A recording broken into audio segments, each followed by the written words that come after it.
Hey guys, in this video I'm going to show you how to get a loan on Revolut. It's quite easy. I'm going to show you step by step. Just open up the Revolut application, navigate to the home page, which is on the bottom left corner of the screen, then go to accounts, which is in the middle. Then here you can see all of your currency accounts, savings, pockets, anything that you have. Then tap on add new.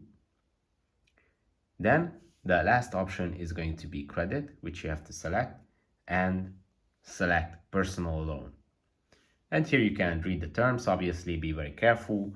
Only apply for a loan if you are ready and if you carefully review the terms. But this is where you can apply. Tap on apply now.